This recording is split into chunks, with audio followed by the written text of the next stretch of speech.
Hi, and welcome to Jules Voto's Photo Focus.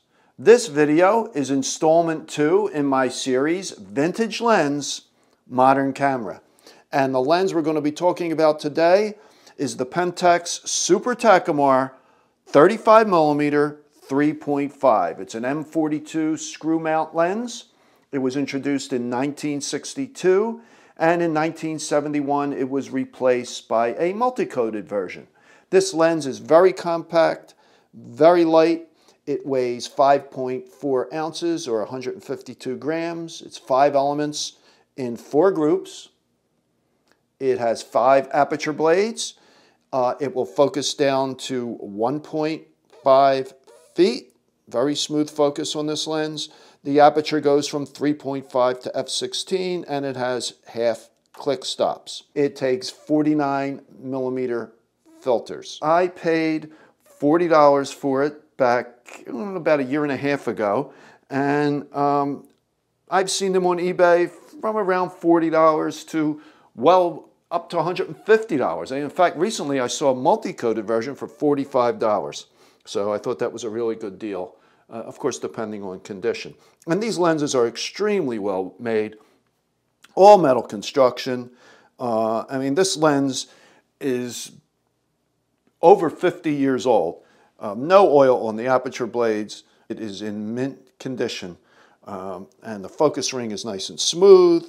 And it's really nice if you want to be unobtrusive, just walking around, shooting photographs. It works really well. Okay, and I use this lens on my Nikon Z with this Photassi M42 to Nikon Z adapter. And it just screws right in and then mounts to the camera. Okay, besides the focus ring and the aperture ring, there's only one other control in this lens, and this is this switch here that is marked auto, or it can be set for manual. In auto, the lens remains at maximum aperture when used on a screw mount camera, and at the moment of exposure, the lens is stopped down to the set aperture. And what happens is a mechanism in the camera presses down on this pin, and that stops the lens down. When used on this Photassi adapter, that pin remains depressed, so you could leave the switcher set to auto. Or you could have it set to manual. It really doesn't matter when used on a mirrorless camera. If this was being used on a screw mount camera, an M42 35mm camera, if you had it set to manual, the lens would remain stopped down. Okay, as I said, this lens is very compact, but of course when used on the adapter, it's a much bigger combination. And as you can see, the adapter is bigger than the lens. So let's mount this lens on the camera it was originally intended for, or one of the cameras it was originally intended for, the Pentax H1A. Now, I recently did a video on the Pentax H1A, and I will put a link in the description below to this camera. This camera also came out in 1962, and you could see when mounted on this camera, we have a very nice, light, compact combination. Great for street photography. And recently I went for a walk with my son on the Wildwood, New Jersey boardwalk, and I mounted this lens on the Photassi adapter and then onto my Nikon Z6. It was a foggy morning. I just wanted to use this combination as a point and shoot, the Z6 and this lens. And for the most part, I had the lens set to either f8 or f11. And my focus varies slightly, but mostly it was at 15 feet. And you get quite a bit depth of field with this lens. So, you know, at f11 especially, set at 15 feet, you go from infinity to about 7 feet. So everything is acceptably sharp from about 7 feet to infinity. Some I shot at f8. There were a couple photos where I actually focused at closer distances.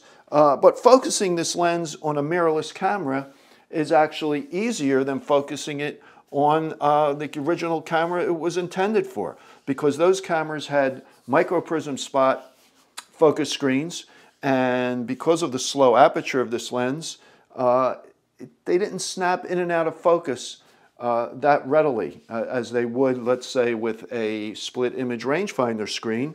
So I think this worked out really good along with the Z6 as a point and shoot combination. You know, good for street photography. At this point, if you're enjoying this video and you like similar type videos, please subscribe to my channel.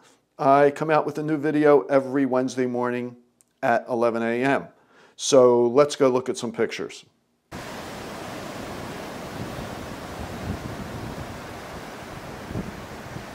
Okay, like I said, I went out one foggy morning in North Wildwood, New Jersey with my son to take a walk, and as you can see, it was really foggy. This shot here of the worker was at 15 feet at f11, and a lot of these I shot between 30 and 15 feet at f11. And again, just using this camera as a point and shoot, and it worked out really well. You know, with the wide angle lens, you get quite a bit of depth of field. And I was very pleased with the results. Even with the fog, you can see there's some good saturation in these images. This was just set on standard picture control on the Z6. Wasn't that busy on the boardwalk as it is sometimes. It was kind of early. And here was a mom just taking a picture of her kids sitting on the large chair, and that was at 30 feet at f11.